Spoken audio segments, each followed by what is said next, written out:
All right, AP Euro Nerdlingers, here we go. This is kind of a catch-all wrap-up of things we have not talked about other than the Cold War pieces.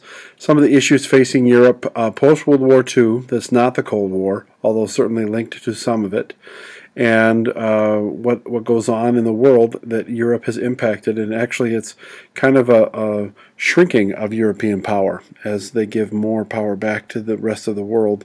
And this would also reflect some of the issues that we see in the world today. First, as you can see from the map here, there's whole chunks of the world obviously that were part of Europe at some point, concentrating on Southeast Asia, the Indian subcontinent, and Africa, which is the biggest part of decolonization. Much of that area wins its independence either voluntarily or through protest, and sometimes violent protest, between the years 1945 and 1960. Italy and Germany had to give up all of their African colonies as a result of World War II. France and Britain held on to much of them into the 60s. Although Britain's biggest chunk, if you move over from Africa to the Indian subcontinent, is the independence of India, and then the development of the French and the British holdings in Hong Kong, and what is known here on this map as French Indochina, which you know better as the peninsula that Vietnam is on. One of the big decolonization pieces is the area of Palestine. Palestine was what the area was called and what we now know as Israel, controlled by the British and the French area. And going back to the Theodor Herzl, the Zionist leader in the 1890s, they are finally going to make that step to create the nation of Israel. Britain feeling guilty and responsible for blocking the creation of Israel after the end of World War I.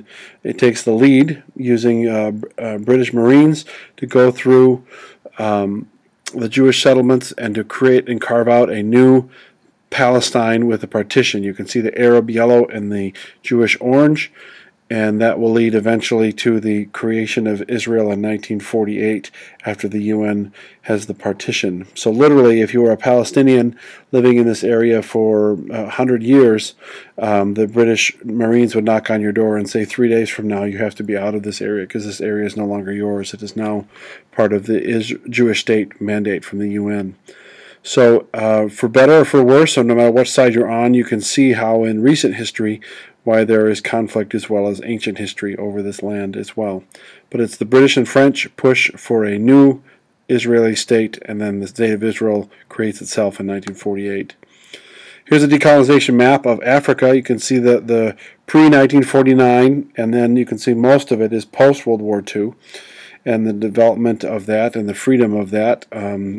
The British being the north to south between Egypt and South Africa, and the French being mostly in the center equatorial area with one chunk of Belgium in the middle as well. So parts of Africa are only independent, have only been independent for about 50 years. So if you think of where the stability of Africa is now, as you hear in the news and see things, the borders were created by the Europeans, so the borders were left there, so that the people of Africa were not put in borders based on what their needs were, but they were based on what the British and French and German and Belgian needs were, so that some of that is still tied to the colonization of the 19th century. Here's another area of the kingdoms and the language groupings that you can see superimposed with the European maps. Again, they don't match up very well, which again goes to the instability and some of the problems that are faced in Africa to this day.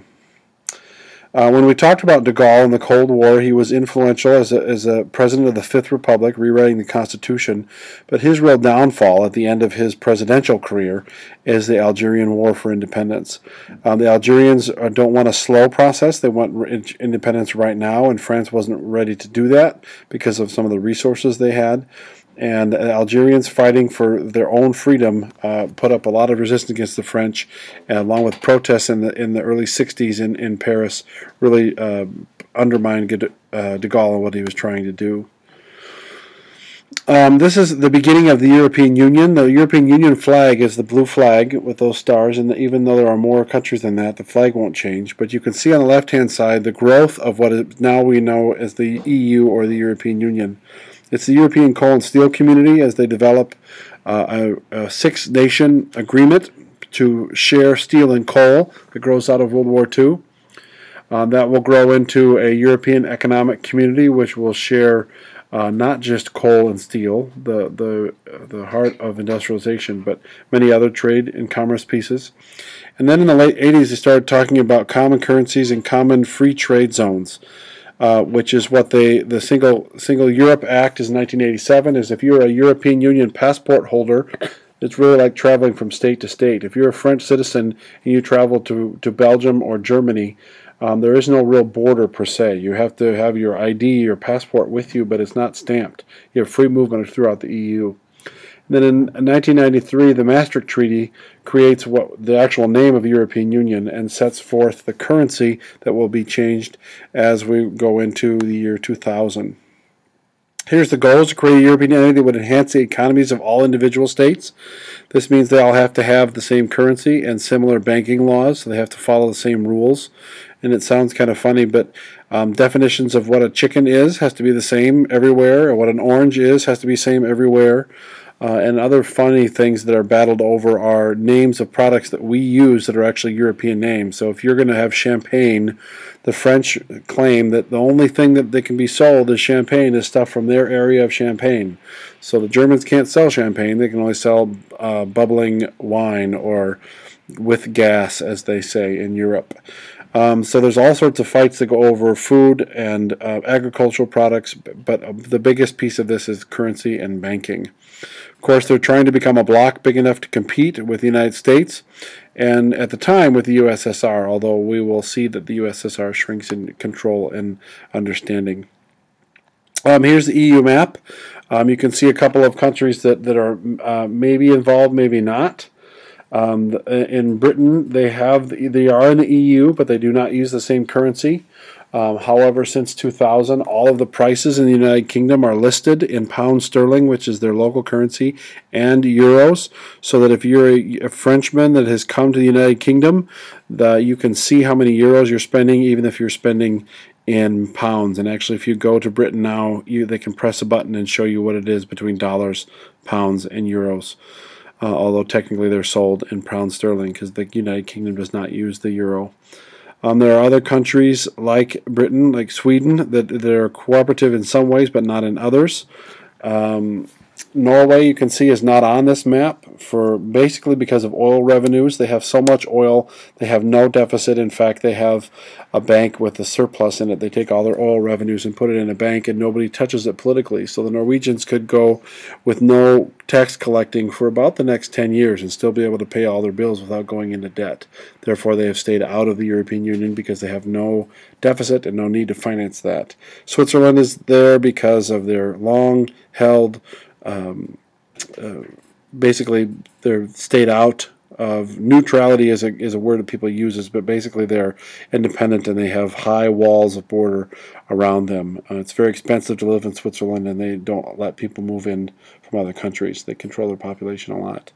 And then the Eastern European, Southeastern Europe, and Eastern toward Russia, we'll talk more about that later, but the Ukraine, which is just east of Poland, has run into some problems when they started to want to be part of the EU. Domestically, this is Dame Thatcher. She was given a knight title before she died. She was the equivalent to Britain of Ronald Reagan. She is new, young, and somewhat iron-fisted. They actually called her the Iron Lady.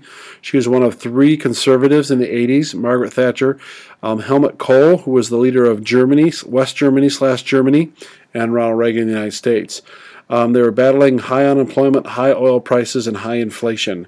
And similar policies, although Reagan is more conservative because Thatcher is trying to battle against the welfare state, similar policies into bringing Britain back into becoming an independent, capitalistic, competitive state.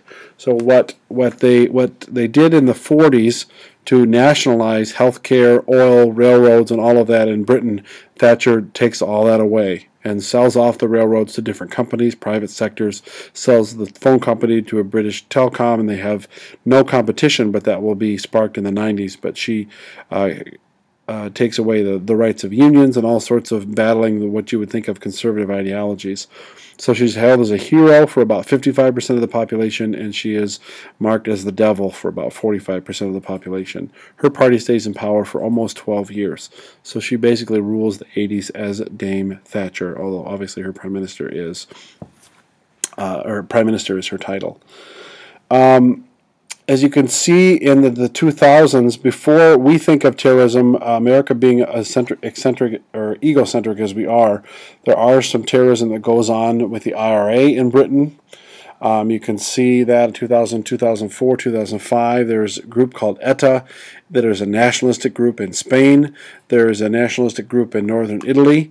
And there is actually some Muslim extremists in London in 2005. In fact, there was a bombing on a bus route that was 2 blocks from a hotel that we stayed with an AP Euro trip about 10 days after we left.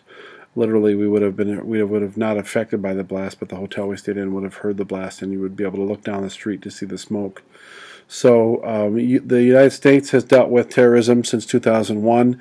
Europe has been dealing with it since about the 1960s, but really came on strong in the 80s, and then still is an issue in the early 2000s.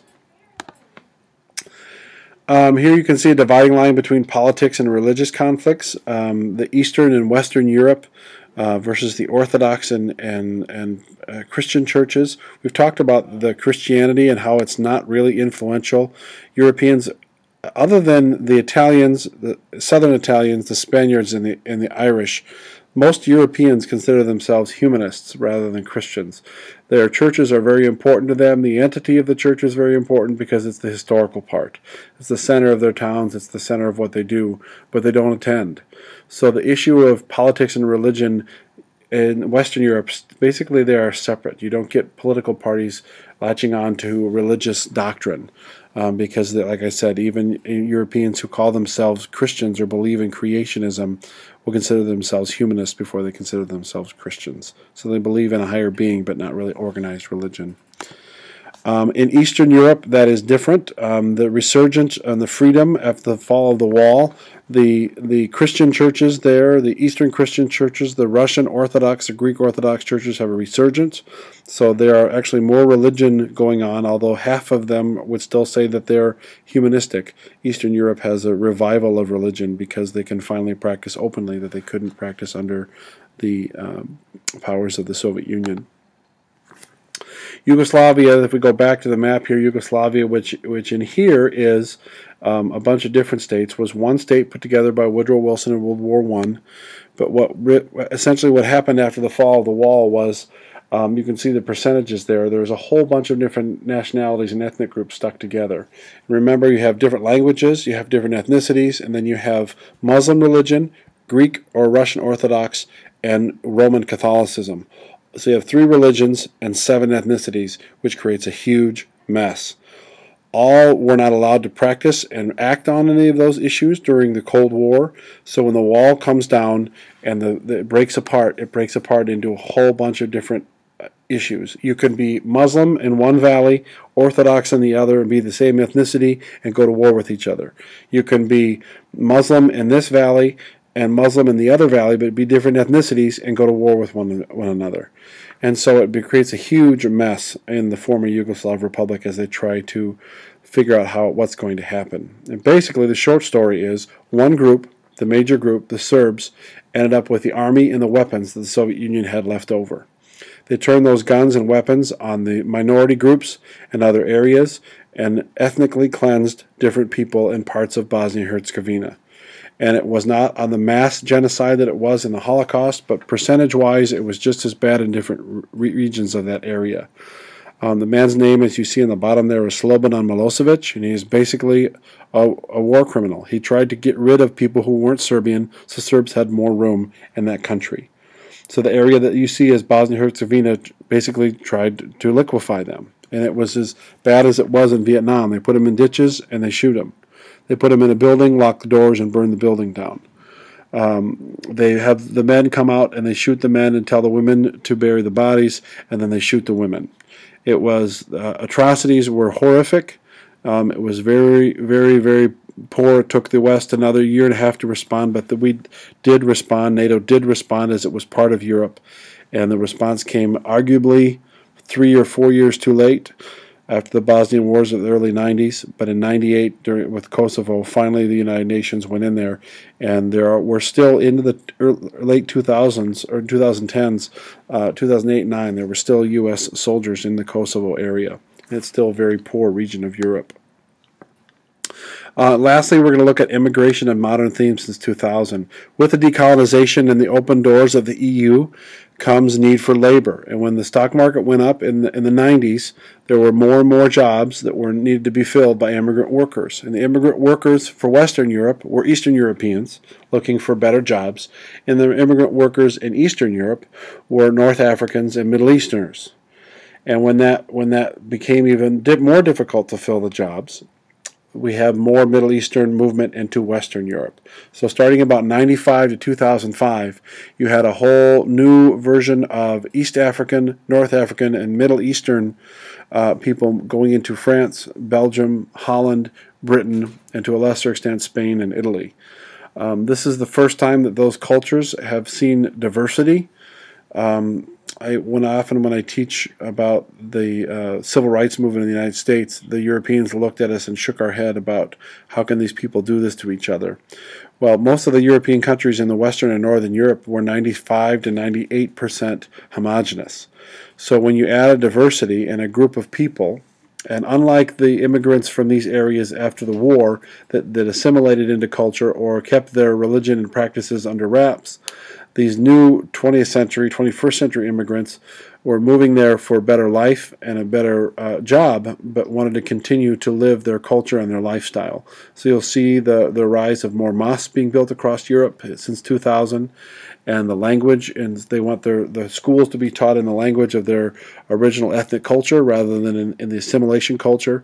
And this is going to cause problems in Belgium and Britain, and it's going to cause huge problems in France, as France is very ethnocentric, and they actually have laws passed about wearing religious symbols in public and in schools, and about what their schools are taught. They actually have laws that say they cannot be taught anything but their national language.